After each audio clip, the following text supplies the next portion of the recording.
네, 점심 식사 맛있게 하셨죠? 네.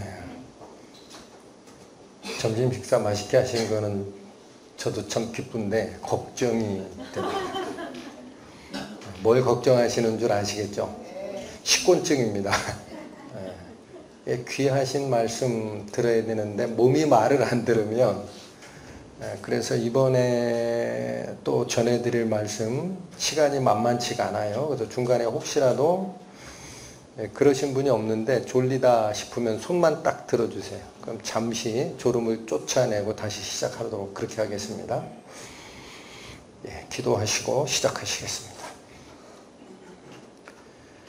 하나님 아버지, 저희가 성경을 통해 하나님의 성품 두 가지를 이미 듣고 익히 알고 있는 것이 있습니다. 공의의 하나님과 사랑의 하나님. 오늘은 저희가 공의의 하나님의 속성을 기록한 말씀을 통하여 살피고자 하오니 당신의 은혜로 저희를 인도하시기 위해서 저희가 먼저 깨달아야 하는 하나님께서 극히 싫어하시는 것이 무엇인지, 하나님의 공의는 어떻게 저희 사람에게 적용되는지를 살펴보고자 합니다. 아둔한 저희의 마음을 주님께서 어루만져 주시고 깨우쳐 주셔서 하나님의 공의의 성품과 저희의 현실을 바로 보고 하나님 앞에 마음의 문을 여는 시간 될 수 있도록 인도하여 주옵소서. 예수 그리스도의 이름으로 기도 올립니다. 아멘.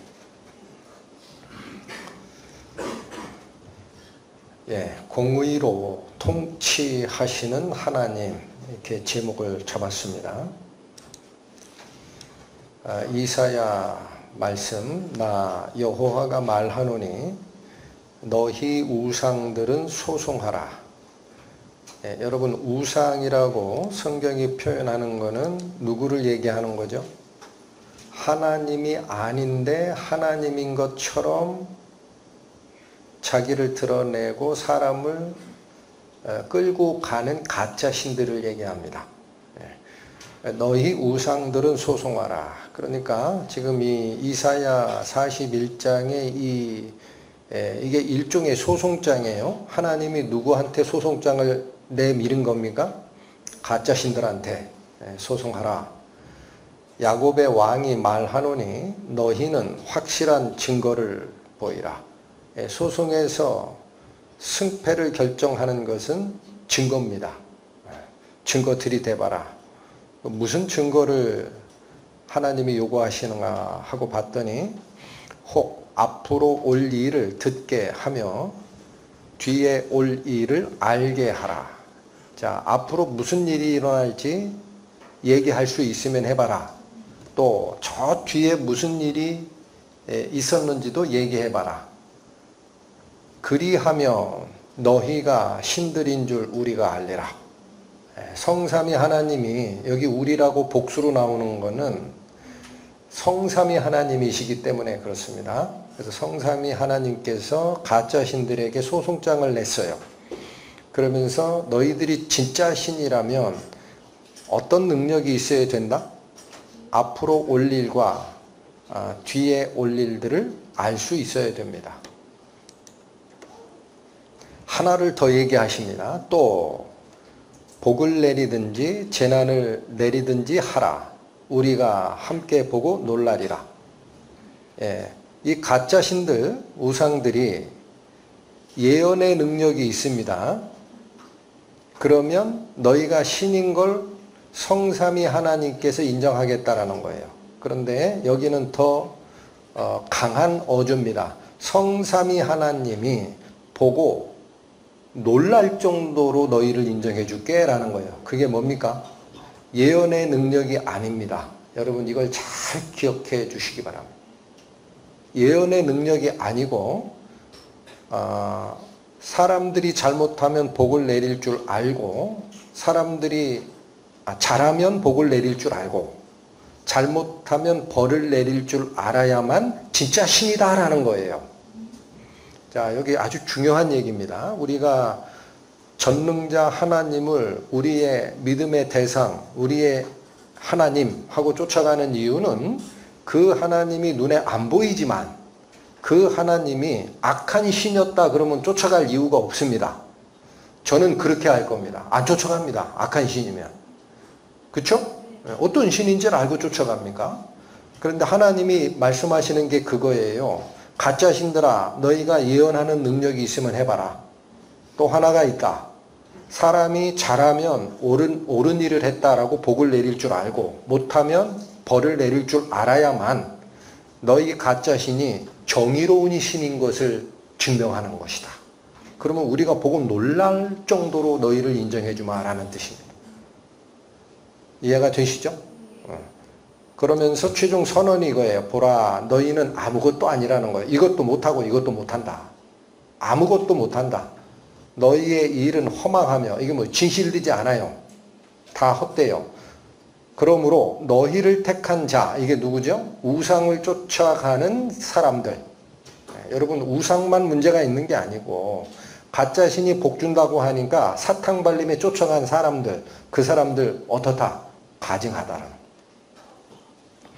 이게 하나님께서 인류 역사 전체에다 내건 가짜 신을 향한 소송장임을 기억하셔야 됩니다. 이사야서 이 말씀은 가짜 신들에게 하나님이 낸 소송장입니다.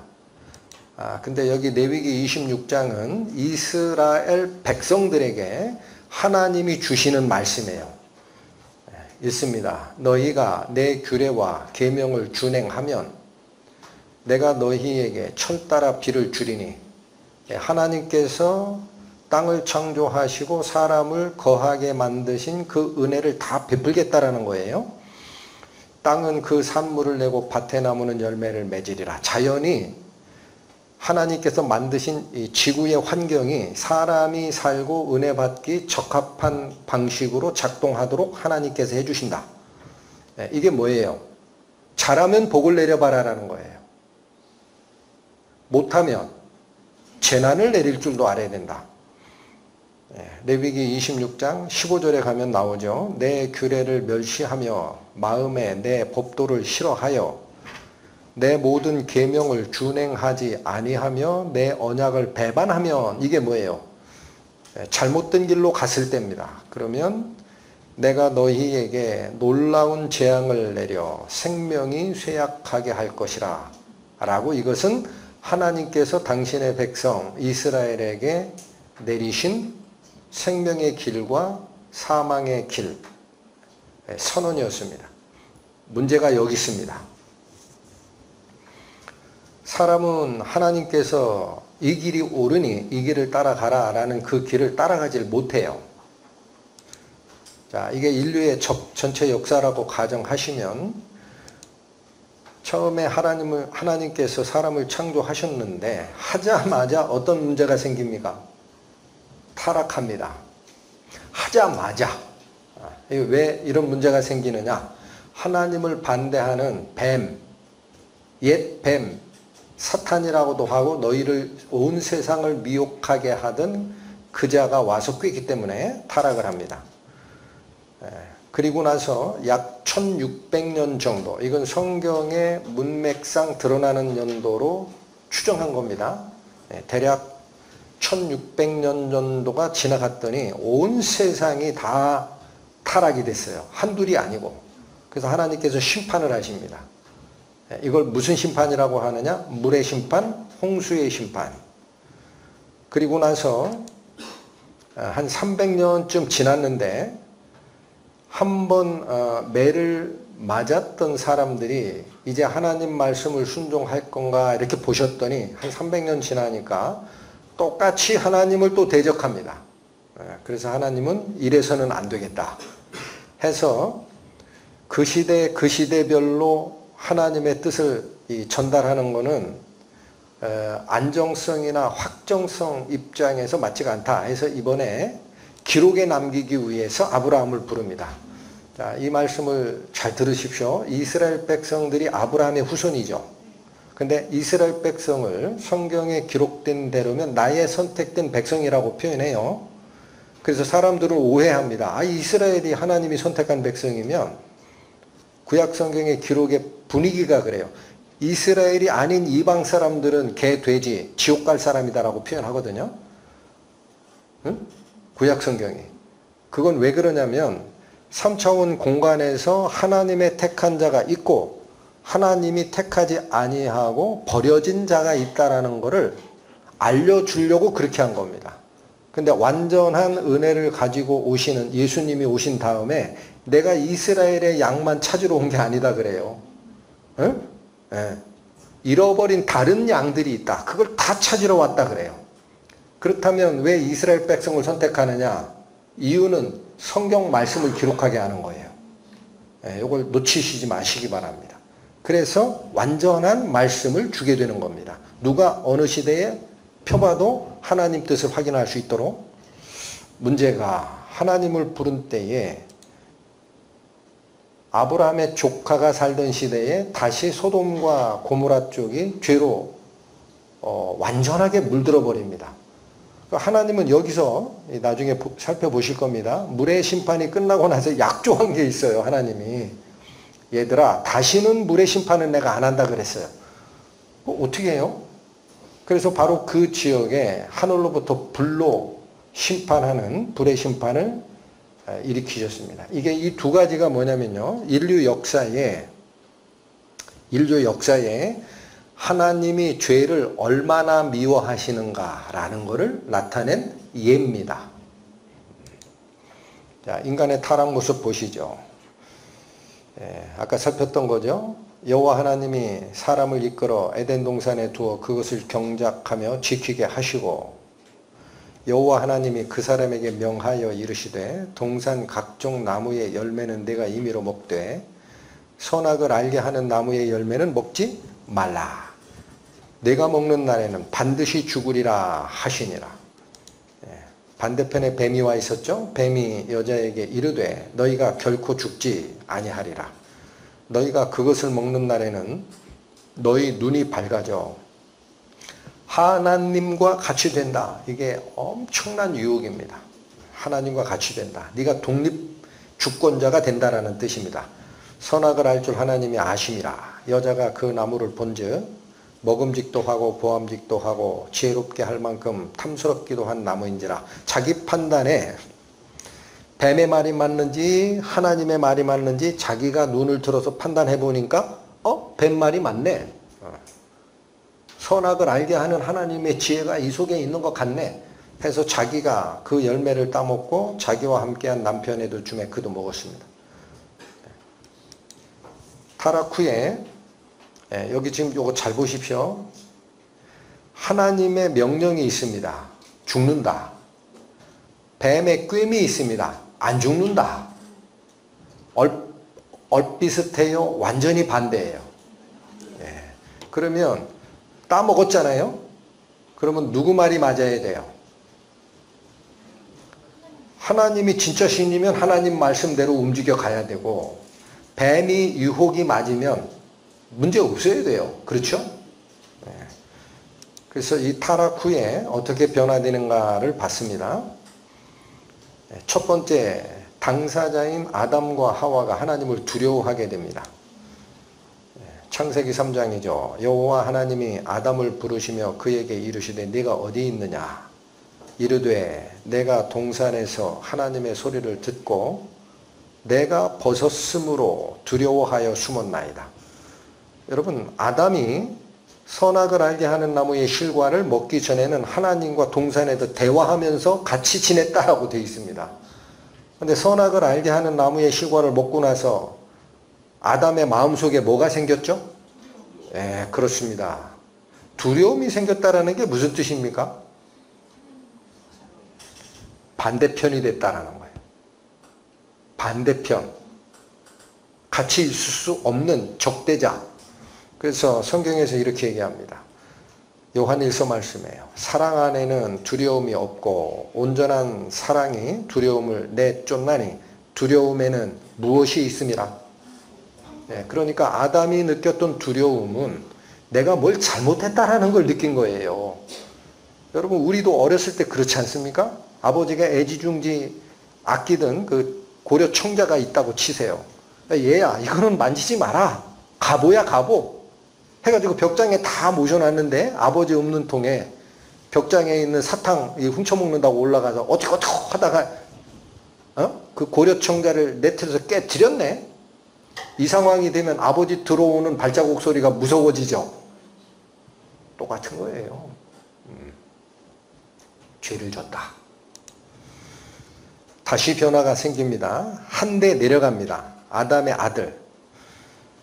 창세기 4장 세월이 지난 후에 가인은 땅의 소산으로 제물을 삼아 여호와께 드렸고 아벨은 자기도 양의 첫 새끼와 그 기름으로 드렸더니 자 가인도 하나님께 제사를 드리고 동생 아벨도 제사를 드립니다. 근데 제사 방식이 달라요. 형인 가인은 땅의 소산으로 드려요. 이게 뭐예요? 곡식으로 떡을 만들어서 드립니다. 동생 아벨은 뭘로 드려요? 양 새끼를 잡아서 기름으로 드렸다는 게 뭐냐면 가장 기름진 것이란 표현이 있죠. 가장 좋은 부위로 드린 거예요. 그런데 하나님이 아벨과 그 제물은 받으셨으나 가인과 그 제물은 받지 아니하셨습니다. 여기 선택이 나와요. 최초에 하나님께서 인간에게 보여주시는 나의 성품이 이거다, 이겁니다. 하나는 선택하고 하나는 버려요. 자, 상황이 어떻게 가시죠? 가인이 몹시 분하여 안색이 바뀝니다. 하나님 앞에 얼굴이 불구락, 우르락, 불구락, 우르락, 불구락. 왜 그럴까? 여기 생각해 보시죠. 땅의 소산, 곡식으로 떡을 만들어 드리려면 노력이 얼마가 들어가죠? 봄에 씨 뿌려, 잡초 뽑아, 가을까지 익는 거 봐, 추수해, 또 정미한다고 그러죠. 가늘게 빻아서 그거를 적당하게 이 반죽을 해가지고 불에 구워서 내놔야 됩니다. 노력이 어마어마하게 들어가요. 그런데 아벨이 드린 이 양새끼로 드렸다라는 것은 이 당시에 목축이 있었던 게 아니에요. 들의 짐승들은 누가 기르고 있었어요? 하나님이 기르시는 거예요. 그러니까 그 양새끼 하나 잡아다 여기 양의 첫 새끼 잡아다 제물로 삼았어요. 누가 노력을 많이 했을까요? 형 가인이 동생 아벨보다 노력을 제가 보기에 10배 이상 드린 거예요. 근데 내가 이렇게 정성을 들여서 하나님께 제사를 드렸는데 이 동생은 삘삘 놀다가 저기 들에서 돌아다니는 양새끼 한 마리 잡아다가 드렸는데 당연히 가인은 무슨 생각하느냐? 하나님이 내 제사를 받을 거다. 내 마음과 정성이 들어간 제사를 받으시겠지. 하나님 반대로 선택해요. 동생 제사는 받고 형의 가인의 제사는 안 받아요. 그러니까 가인의 입장에서는 이게 억울하다라는 거예요. 하나님이 잘못했다. 그래서 어떻게 돼요? 몹시 분합니다. 여러분 이게 누구한테 낸 분이에요? 하나님께 낸 거예요. 안색이 바뀌었다라는 게 뭐예요? 얼굴이 울고락불고락 해졌어요.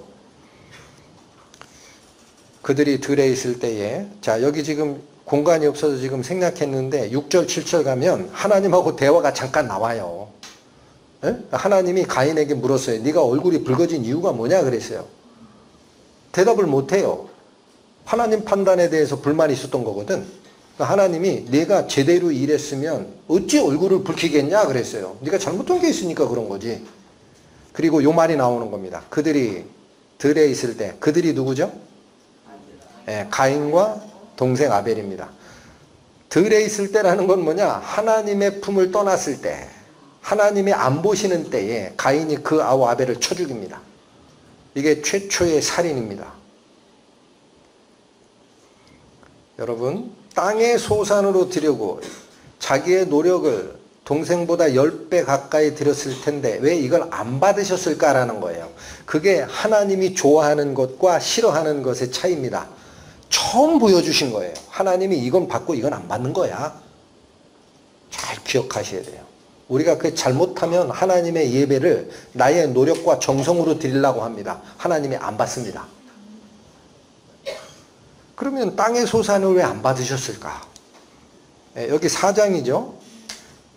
한 장 앞쪽에 3장에 아담과 하와가 타락할 때 하나님께서 아담에게 이 말을 주신 게 있었어요.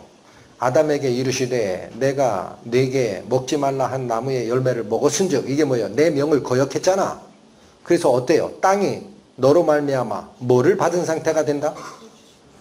그러니까 보십시오. 아버지 아담이 범죄한 후에 하나님께서 땅이 너 때문에 저주를 받는다 라고 얘기하신 거예요. 맞죠? 그런데 이 가인은 이 땅의 소산으로 드렸어요. 저주받은 소산을 드린 거예요. 오염된 거를 재물처럼 정성을 쏟으면 되는 줄 알았다고.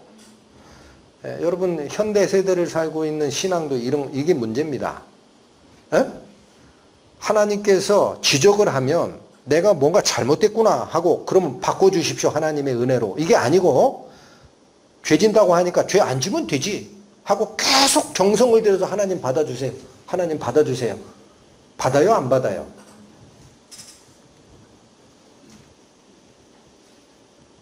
자, 문제가 또 있습니다. 하나님께서 받는지 안 받는지를 생각을 먼저 안 하고 자기 생각에 이게 받은 재물감이야 라고 해서 드린 건데 퇴짜 맞았어요. 그러면 가인이 하나님께 가서 여쭤봐야죠. 하나님 이게 무슨 뜻이 있습니까?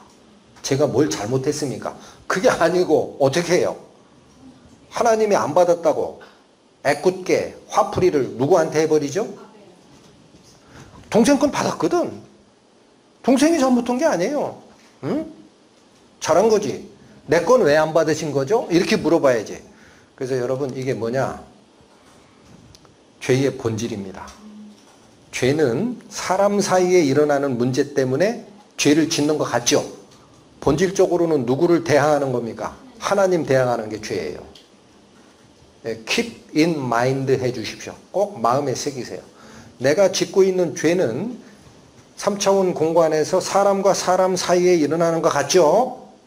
본질적인 것은 누구를 대항하는 거다? 하나님 대항하는 거예요. 그래서 인간의 모든 죄는 하나님 앞에 기록됩니다. 시간이 더 갑니다.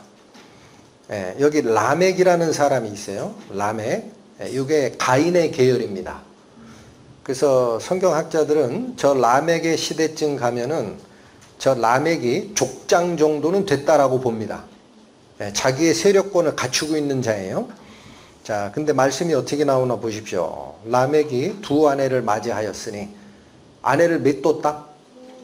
둘 뒀다. 그 전에는 하나밖에 안 뒀어요. 왜 하나밖에 안 둬요? 하나님이 이렇게 명령하셨거든.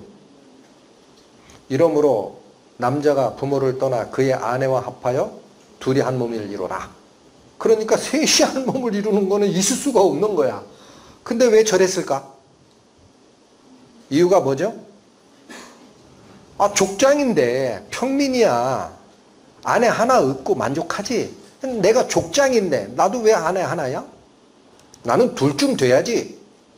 이해가 되세요? 그 다음 23절이 얘기하는 게 있어요. 라멕이 아내들에게 이르되 남에게 아내들이여 내 말을 들으라. 이거 자랑조로 얘기하는 거예요. 야, 오늘 이런 일이 있었어. 이리 와봐. 내가 오늘 재밌는 얘기 해줄게. 뭐라고 얘기합니까? 나의 상처로 말미암아 내가 사람을 죽였고 나의 상함으로 말미암아 소년을 죽였도다.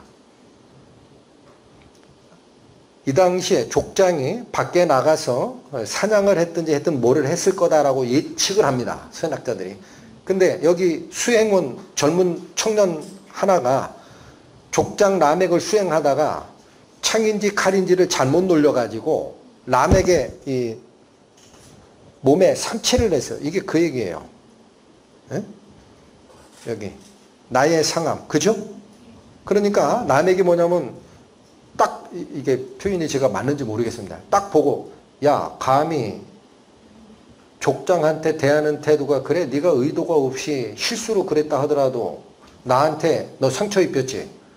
그럼 너는 벌 이거 곱빼기로 받을 거야 하고 죽여버렸어요. 여러분 이게 뭐냐? 죄의 확장성이라는 겁니다.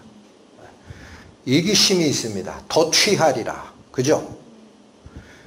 자기가 입은 피해가 있으면 확대해서 돌려줍니다. 이게 뭐예요? 이게 죄의 확장성이에요. 계속 인류가 바뀌어갑니다.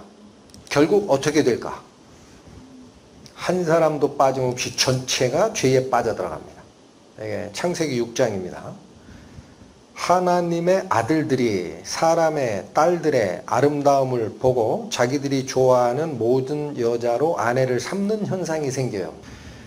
아까 제가 라멕은 누구 계열이라고 그랬죠? 네, 형 가인의 계열입니다. 하나님께 저주받은 제사를 드렸다가 내쫓긴 자. 그 사람들이 아내를 둘었고 보복 심리로 폭력을 행사하는 건 그렇다 치자. 그런데 죽은 아벨을 대신하여 하나님이 준 믿음의 조상 셋 계열이 있어요. 그 사람들은 믿음을 쫓는 사람이에요. 이게 하나님의 아들들이에요. 이건 하나님 말씀을 듣고 가는 한쪽의 판대. 이 사람들마저도 다 눈이 멀었어요.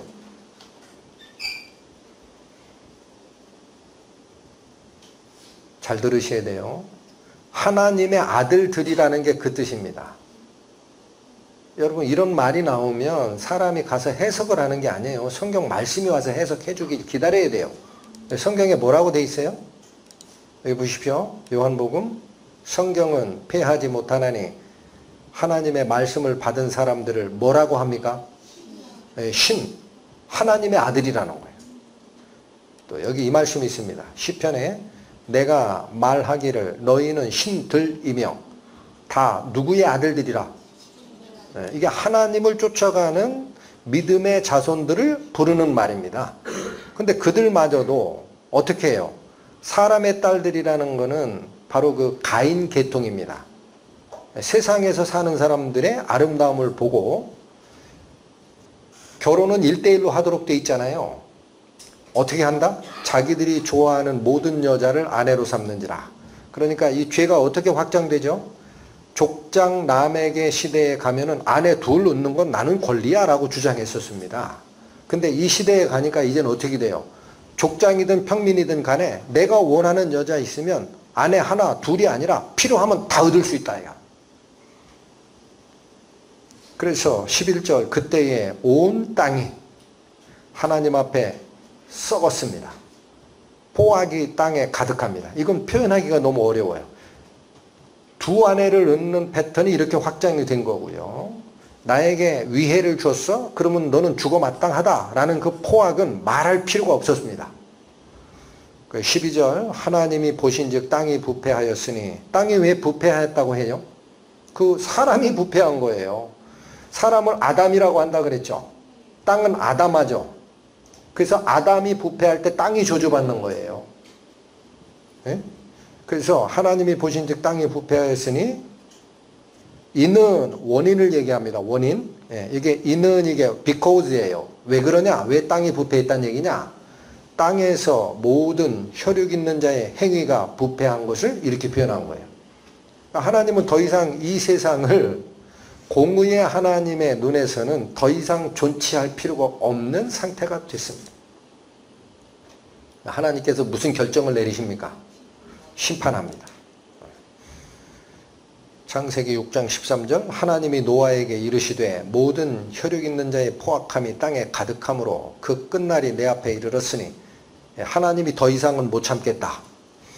내가 그들을 땅과 함께 멸하리라. 너는 고페르나무로 너를 위하여 방주를 만들되 그 안에 칸들을 막고 역청을 그 안팎에 칠하라. 이 역청 칠하라는 것은 무슨 용도죠?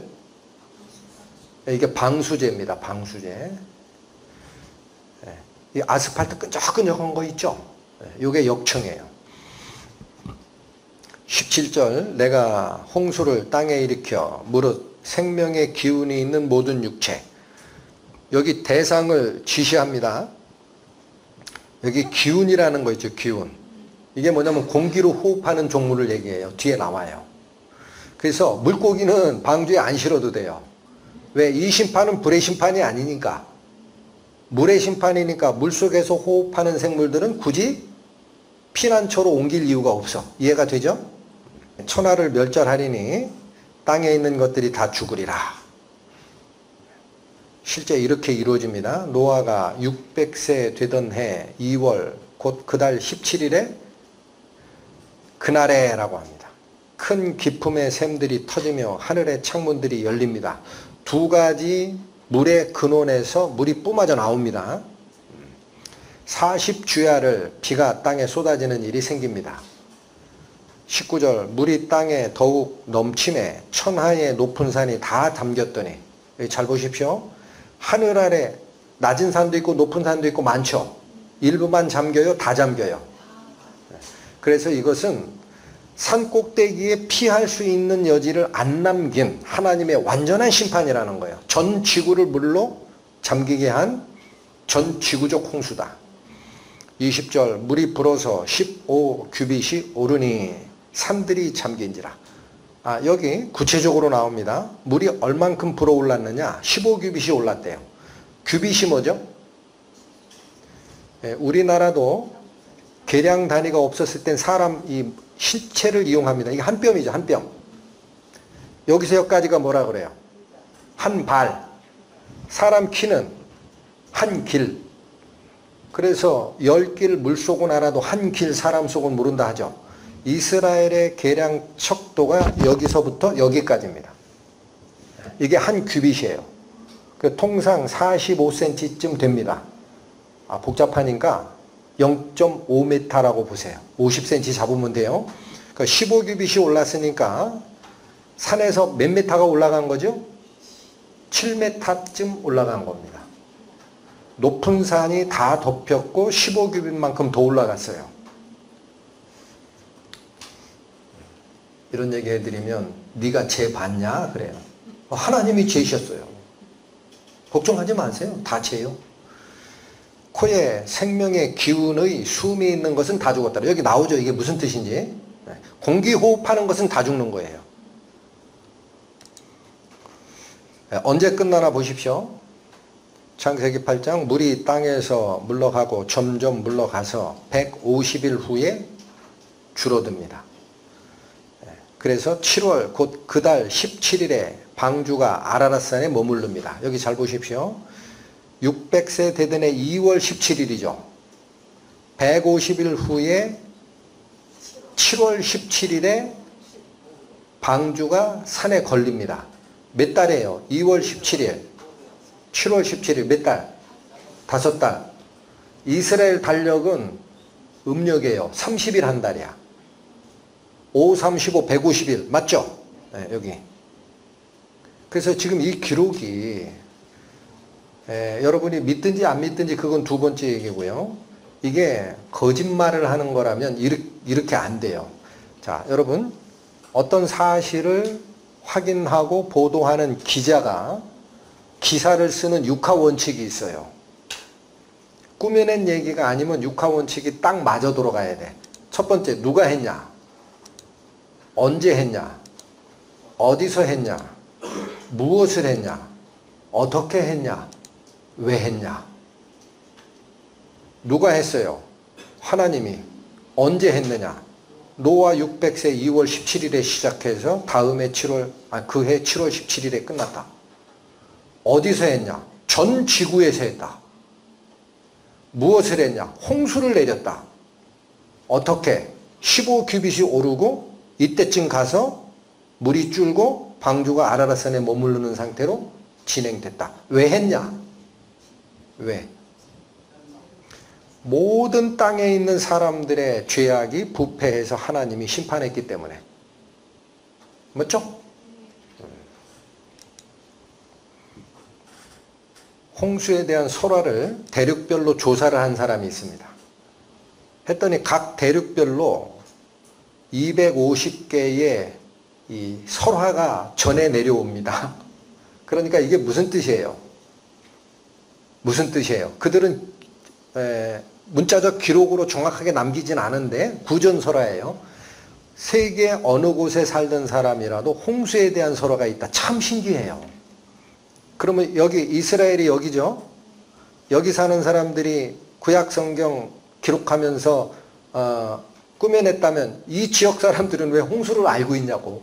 여기는 아프리카 오지에서는 어떻게 하냐고. 이거 이상하다. 왜 이런 현상이 일어날까요? 전 지구적 사건이라는 거예요. 여러분. 그러면 지구를 덮었던 물이 어디서 왔냐? 그거 믿고 싶어도 못 믿겠다, 야. 히말라야 산맥이 뭐 8,000m 되는데 거기 꼭대기까지 15규빗? 7m가 올라갔다고. 그럼 그 물 어디 갔어? 이렇게 반문을 합니다.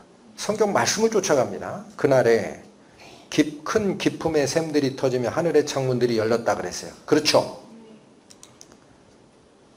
제일 먼저 거명하신 게 이겁니다. 홍수를 일으킨 물의 첫 번째 출처가 뭐다? 뭐다? 비라고 안 합니다, 여러분. 에? 큰 기품의 샘들이 있었다라는 거예요. 그게 무슨 말이죠? 이게 터져 올랐어요. 터져서. 에? 그러니까 이렇게 된 거예요. 이렇게. 이런 식으로. 저 땅 속에서. 실감나죠? 그런 물이 어디 있다는 얘기냐. 여기 보십시오. 하이드로플레이트. 우리말로는 해양지각이라고 합니다. 이 해양지각 이론에 의해 노아 홍수가 설명 가능하다라고 하는 분이 있어요. 이걸 연구한 미국의 박사님이 계십니다. 이거 얘기해요. 자, 대륙이 있고 바다가 있어요. 여기가 지표면이었어요. 그 당시에. 그런데 저 밑에 여기 땅 속에 뭐가 있었다? 큰 기품의 샘. 지금은 없지 않냐? 터져 올랐으니까 없어요. 이게 터져 올라서 비로 내립니다. 이런 식으로. 이해되십니까? 요거 그대로 연구한 이 박사님 설명 듣습니다. 이 문제를 더 깊이 탐구하기 위해 우리는 미 국방성의 주요 연구 개발팀 중 하나의 책임자였던 월터 브라운 박사를 만나보았습니다. 우리 지구에는 17개의 매우 특이한 모양의 지형이 있는데 그것을 설명하자면 지각 변동으로 인한 세계적인 홍수의 결과로서 수소폭탄 100억 개가 폭발하는 힘을 능가하는 에너지가 방출됨과 동시에 지하 공간에 있던 물들이 분출되면서 생겨난 것이죠. 홍수 이전의 지구에는 아마 초목이 무성하게 덮인 커다란 하나의 대륙만 있었을 겁니다. 바다와 큰 강들도 있었습니다. 산들은 지금보다는 작았지만 아마 2700m 정도의 높이였을 겁니다. 해양 지각 이론에 따르면 홍수 이전의 지구에는 많은 양의 지하수가 있었습니다. 지금 바닷물의 반 정도 양이었죠. 이 물은 지구 표면으로부터 16km 밑에 원형의 얇은 층을 형성하면서 내부로 이어져 있는 공간에 들어 있었습니다. 지하수의 압력이 증가되면서 지각이 팽팽해졌죠. 기압이 세지면 풍선이 팽팽해지듯이 말입니다. 압력을 견디지 못한 지각이 갈라져 미세한 틈이 생겨나고 그 틈은 초속 48km의 속도로 양방향으로 뻗어나갔습니다. 갈라짐은 저항이 가장 약한 지각을 따라 약 2시간 만에 지구를 에워쌌습니다. 갈라짐이 지구 둘레로 뻗어가면서 위에 있던 암석 지각이 팽팽히 잡아당긴 천이 찢어지듯이 벌어졌습니다. 지하수는 위에서 내리누르는 16km 두께의 암석의 무게 때문에 극심한 압력 아래 있었습니다. 따라서 물은 균열된 틈으로 맹렬히 솟아올랐습니다. 물은 초음속으로 분출되어 공기 속으로 거의 32km가량 높이 솟아올랐습니다. 이 거대한 분수에서 떨어진 물방울은 지구가 그 이전에도 그 이후에도 겪지 못한 폭포와 같은 비를 내렸습니다. 성경은 크고 깊은 수원이 모두 한날에 열렸다고 말하고 있습니다. 그것은 5000년 전에 이 사건들을 묘사하는 것입니다. 이 사실들을 지금 과학적으로 종합해보면 분출된 물의 일부가 차가운 성층권까지 높이 솟아올랐다가 얼음 결정체로 급속히 냉각되어 내려와 거대한 얼음 덩어리를 만들었습니다. 많은 동물들이 그 눈에 덮여 질식하고 순간적으로 냉동됐죠. 시베리아와 알래스카에서 발견된 얼어 죽은 포유 동물들이 그 경우입니다. 수압이 높은 물줄기는 갈라진 틈 양쪽의 바위를 침식시켜 엄청난 양의 침전물을 생산해냈고 그것은 이 진흙 섞인 물에서 나와 온 세계에 가라앉았습니다. 이 침전물들은 동식물들을 가두고 매장하여 화석 기록을 남기게 됐습니다. 이 침식 작용이 갈라진 틈을 넓혔습니다. 나중엔 그 폭이 너무 넓어져 지하의 공간 밑에 눌려있던 암석이 위로 솟아올랐고 지구를 둘러싼 해령이 야구공의 이은자리 같은 모양으로 대양 가운데 생겨났습니다. 이것이 바로 주요 산맥의 연결선들이 해령들과 평행을 이루는 이유입니다. 이해가 되시나요? 이게 딱 맞다는 얘기가 아닙니다. 이러한 이론으로 설명하는 분이 있다라는 건데, 여기 보시면, 자, 아까 그 영상 화면의 마지막 있죠? 이게 지금 그 해양 지질학자들이 가지고 있는 해저 지형도라는 거예요.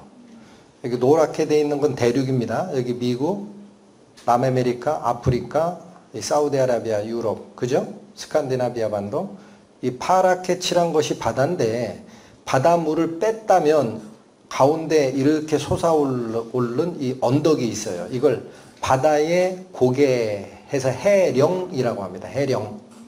그런데 양쪽으로 갈라진 것처럼 보이지 않아요? 제 눈에만 그렇게 보여요? 요 라인선이죠. 요 라인선. 갔다가 여기 오면 여기 딱 맞습니다. 네? 네. 딱 맞게 돼 있어요. 그게 이쪽으로 가면서 여기에 부딪히면서 이게 굴곡이 생기고 한 거예요.